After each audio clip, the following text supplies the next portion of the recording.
Hello everybody, here we are today talking about Darcy Kuemper, who seems to be chugging along again, this time with the Los Angeles Kings, and just kind of talking about that in this video. But before we get started with that, please make sure to subscribe if you're new to me or hockey, whatever the case may be. Being said, let's get on into it. So Darcy is an interesting goalie because he's probably not going to be the guy that you list off first when somebody says, quick, give me an NHL goalie. But he is kind of a fun player to talk about because of the fact that he found success really when it got close to his 30s and has been able to kind of become a household name. And with this, I kind of want to take a look at a variety of things, kind of going back to the 2018-19 season, where we've seen a lot of success from him. Comparing these stats going back to that season, he has 24 shutouts, which ranks 4th in the league, 147 wins, which ranks 11th, a .915 save percentage, which is 12th, and a 2.56 goals against average, which is 14th, and a 78.2 goals saved above average, putting the question marks here on this graph because I can't throw it out there for quant hockey. Also, mind you that this total would be higher if he didn't have that bad year with the Washington Capitals. So, as you can see, really good numbers here from Darcy. And we can look at that broad span of time and say things have been good for him, but it's also been good recently as well, as he picked up career win number 200. I think that's a big milestone, and was able to do that with a 24-save shutout against the Nashville Predators, as I believe Quinton Byfield ended up picking up the win in overtime. I don't think it went to a shootout. That's great. Darcy ends up picking up, I think, another shutout in the following game. And over his past 6 games, he has allowed 6 goals and has a .960 save percentage. Once again, kind of just doing the job with another team. And I think that's what I really love about Darcy. He has played for 5 teams already, and basically everywhere he's went, he's been an asset. One way or another, a team can say that they benefited from having him in between the pipes. And I think to varying degrees, obviously, but it is kind of a good thing. We will talk about one player going from one team and having success with another, but to do it with 5 different organizations is big, especially because a lot of these teams weren't world beaters. You look at his time with Minnesota, kind of, again, smaller sample size, but success. You look at his time with Arizona, I think is where we all started to pay a little bit more attention. They weren't world beaters, but again, they were able to make, I think, maybe 2 playoff trips, definitely at least one with Darcy there, and that's fun, that's great.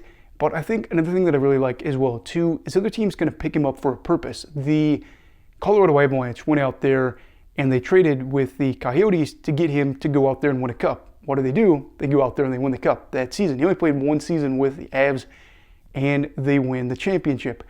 I know that his numbers weren't flawless, but he did have 5 games in that series where he held the Tampa Bay Lightning to 3 goals or less. Mind you, Tampa Bay, a 3-time Eastern Conference champions, defending back-to-back cup winners, and they were a top 10 team in terms of goals that season. So yeah, I think that was great. And then again, the Washington Capitals, they signed him to that 5-year extension right after he wins a cup to make sure what? Things are going okay, because they were a team that was still making playoffs at that time, and they had 2 young goalies, Ilya Samsonov and then Vitek Vanacek. They wanted something a little bit better, so they're thinking we're going to go out there and make an upgrade. And again, especially in that first season, good numbers. And then I know the following year wasn't great.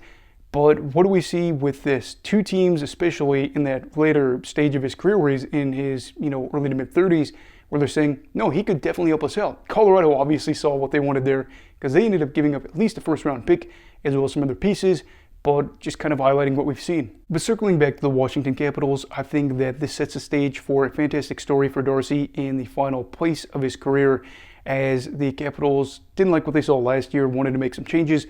They traded to acquire Pierre-Luc Dubois from the Los Angeles Kings, and I don't know, that might have hurt a little bit, just being like, well, PLD is a younger player that can't seem to fit in with one location, and I was originally a guy that you signed on a 5-year contract, and you're sending me out to LA. Not a bad thing. LA has obviously seen success with other older goalies, but, might have been something where like, man, another team that I'm going to be shipped off to, even though he had been there before. But at nearly 35 years old, he is set to probably have a second season with 30 wins or more. I don't know if it's necessarily going to end up being a career year, but I think it very well could be with a strong finish to the season. And if he has a really strong finish to the year, I think he'd be a potential Vezina finalist. A lot of players or goalies, I guess, in that category that could kind of finish off the year strong and compete, as there is a motorcycle going past at this time. But for me, I think seeing a goalie like him that is in that backstage of his career, being a potential Vezina finalist is a great thing, and also a great storyline being like, they wrote me off, here I am now helping a team go out there and be in the playoffs. Unfortunately for Darcy, he's probably taking everything at one step and has one task at hand right now, and that is helping the Los Angeles Kings break off some of their bad mojo.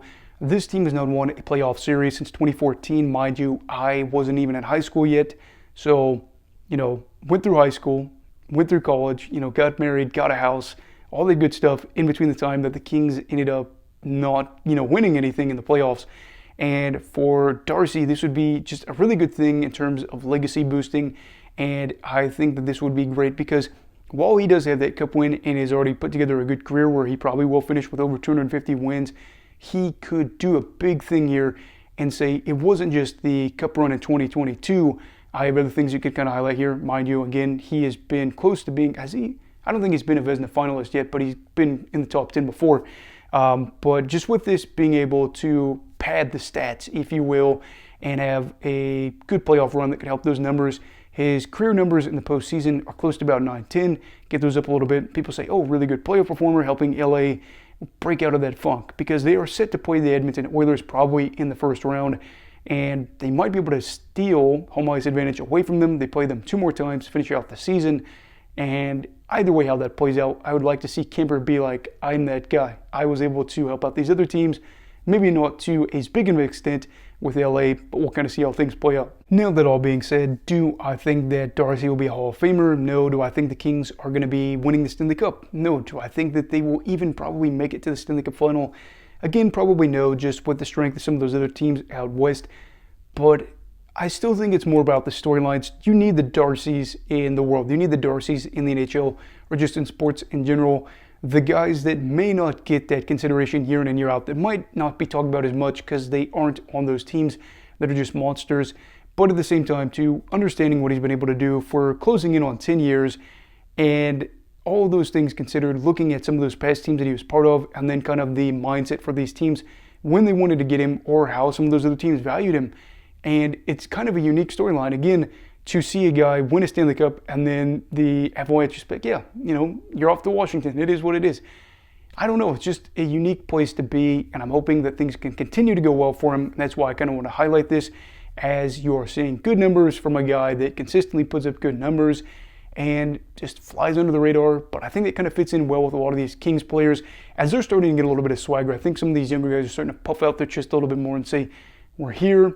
We've got some more experience. We're motivated after some bad playoff runs, and we are trying to build onto something, which is great because some of these older Kings players are probably on their way out of the door in the next few years, but this could be a bridge to the future. And I'm hoping that this is a good bridge for the Kings as they are set to have another good regular season.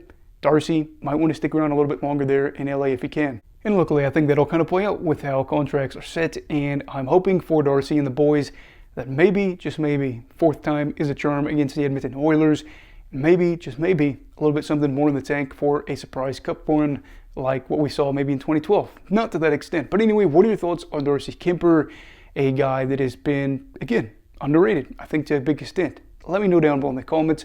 Also, please make sure to like this video if you enjoyed it and subscribe if you're new. And I did want to add, for the people that are normal watchers that are probably like, why haven't you put out a video in 4 days? 2 days, I kind of just planned on not doing a video. 3rd day, I can't remember why. Yesterday was supposed to be a super short day for work. After I had worked 5 days in a row, they had me come in for a 6th day. It was 2.5 hours. That's how long I was supposed to be there. Somehow it turned into a 9.5 hour day. And I'd already told the wife on St. Patrick's Day, Mrs. Hockey Brigade, I want to go out to dinner with you, have a good time on St. Patty's Day. Get into some St. Patrick's Day shenanigans. So I couldn't really come back from work after a 9.5 hour day and say, oh, I got to record a video instead. So had dinner and some drinks, nothing too crazy, but did have a good time at a new pub that we hadn't been to before. So there was that. But I am here, I'm back, talking about hockey, missed it as well, and we're getting really close to 800 subscribers. So if you are new and you like the video, please subscribe. But again, everybody, please make sure to stay safe, have a great night, and you love hockey, all right?